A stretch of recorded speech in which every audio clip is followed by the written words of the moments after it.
দেখো, রোজ রোজ মাছের ঝোল ঝাল এই রেসিপিগুলো থেকে বেরিয়ে যখন বাড়িতে অল্প মাছ থাকবে তখন মাছের এরকম একটা রেসিপি বানিয়ে খেতেই পারো। বেশ সহজ এবং সিম্পল একটা রেসিপি। প্রথমে 3 টুকরো মতো পেটির মাছ ছিল, সেটাকে আর কয়েক টুকরো আলু আমি এখানে সিদ্ধ করে নিচ্ছি ওই লবণ হলুদ দিয়ে। এরপর একটা মশলা করে নিচ্ছি, কয়েক কোয়া রসুন, একটা মাঝারি সাইজের পেঁয়াজ, একটা টমেটো আর কাঁচা লঙ্কা মিক্সিতে ঘুরিয়ে পেস্ট করে রেখে দিলাম। এরপর মাছটা আর আলুটা সিদ্ধ হয়ে গেলে অন্য পাত্রে তুলে রেখে দিলাম।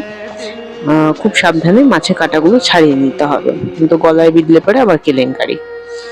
তো কাঁটাটাকে ছাড়িয়ে আমি এখানে এক একে অ্যাড করলাম পেঁয়াজ কুচি, একটু লঙ্কা কুচি, একটু বেসন, টেস্টের জন্য লবণ আর সামান্য হলুদ দিয়ে মাছের এই মিশ্রণটাকে এরকমভাবে মেখে নিলাম। তারপর হাতের সাহায্যে গোল গোল করে বলের শেপ দিয়ে আমি ভালো মতো করে এগুলোকে একটু সর্ষের তেল গরম করে ভেজে নিচ্ছি।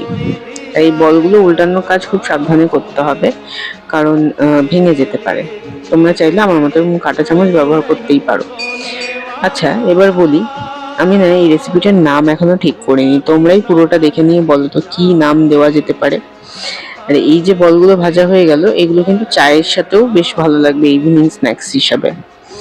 এরপর ওই বেঁচে যাওয়া তেলেই আমি একটু জিরে ফোড়ন দিয়ে আমি যে মশলাটা করে রেখেছিলাম সেই মশলাটা দিয়ে ভালো মতো করে কষিয়ে নিচ্ছি।